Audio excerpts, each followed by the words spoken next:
Why them? Why men like Edison, Ford, Carnegie, Rockefeller? What did they know that the rest of the world ignored? Were they smarter? Luckier? Did they have more resources in the beginning? No. A young, poor, and unknown reporter named Napoleon Hill was haunted by this question.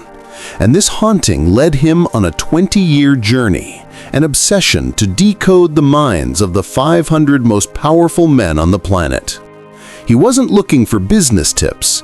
He was hunting a ghost, a secret, a single principle so powerful that once understood, it would make wealth not just possible, but inevitable.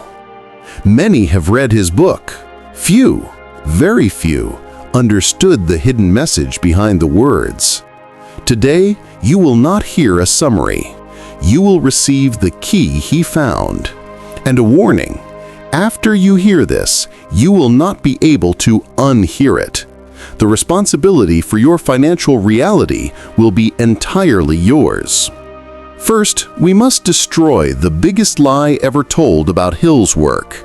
They diluted it and sold it as positive thinking. Positive thinking is a pale and powerless shadow of the real secret. Thinking that everything will be okay while you wait on the couch is like trying to knock down a wall with a single breath. The secret Hill discovered is not philosophy, it's physics. It is a formula of transmutation, as real as E equals mc squared. It is the science of transforming the invisible and chaotic energy of thought into its physical, material equivalent, money, success, achievements. And this formula has two essential, non-negotiable components.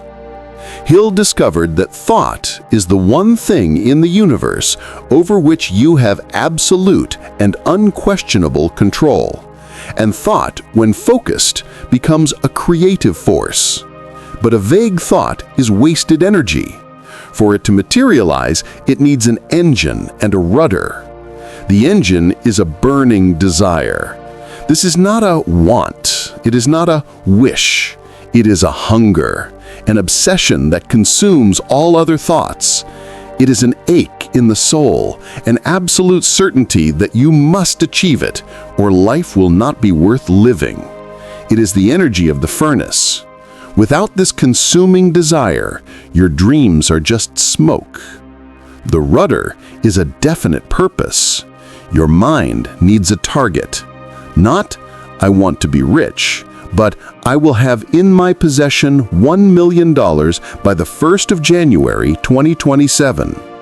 Precision is power. A vague purpose is like a light bulb, which dimly illuminates an entire room.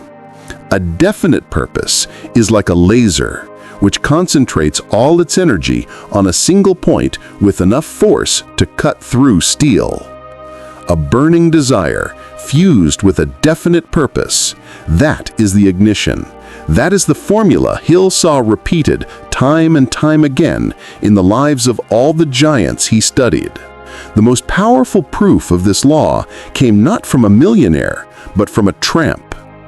Edwin C. Barnes had a burning desire to become Thomas Edison's business partner, not to work for him, to become his partner. He had no money, no contacts, he barely knew Edison, but his purpose was definite and his desire was a raging fire. He traveled by freight train to Edison's office and announced himself.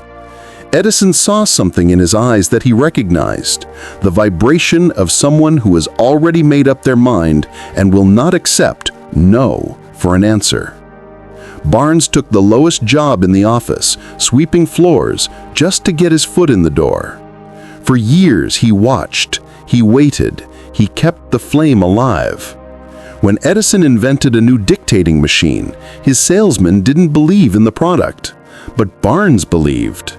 He knew the machine, he saw the opportunity. He went to Edison and said, "I will sell this." And he sold so much, so very much, that Edison made him his partner with the slogan, "Made by Edison and installed by Barnes." Barnes didn't wish to be a partner. He saw himself as a partner from the very first day and burned all bridges for retreat. He thought himself into the Edison empire. Hill didn't just leave us the theory. He left us the practical ritual, the 6 exact steps to put this law of physics into motion. Don't just read them, do them. First, fix in your mind the exact amount of money you desire. Do not be vague. Second, determine exactly what you intend to give in return for the money you desire. There is no such thing as something for nothing. Third, establish a definite date by which you intend to possess this money. Fourth, create a definite plan for carrying out your desire, and begin at once, whether you are ready or not. Fifth, write all of this down, the amount, the date, what you will give in return, the plan, in a clear and concise statement. Sixth, read your written statement aloud twice daily, once just before retiring at night and once after rising in the morning. And as you read, see, feel, and believe yourself already in possession of the money. This is not a planning exercise. It is a ritual of subconscious programming. It is the engineering of certainty. The secret is revealed. The formula is in your hands.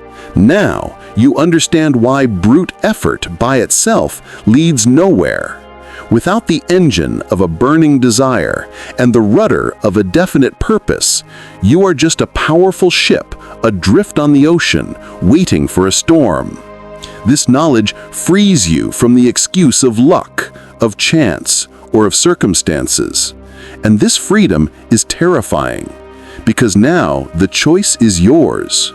Will you continue as a passenger in life, reacting to the waves? Or will you take the helm, light the furnace, and set your own destiny? If you felt the truth resonate in your soul, if you felt the call to take the helm, your first act of definite purpose is to subscribe to this channel. It is your declaration to the universe that you are no longer a passenger. Now, what I've given you was the ignition, but navigating the ocean requires maps, instruments, the knowledge of the currents. And for those who are ready for the complete journey, for those who don't just want the formula, but the navigation manual that builds the empire of the mind, the first link in the description is not a shortcut. It is your compass. The choice has been made. The engine is waiting. The journey begins now.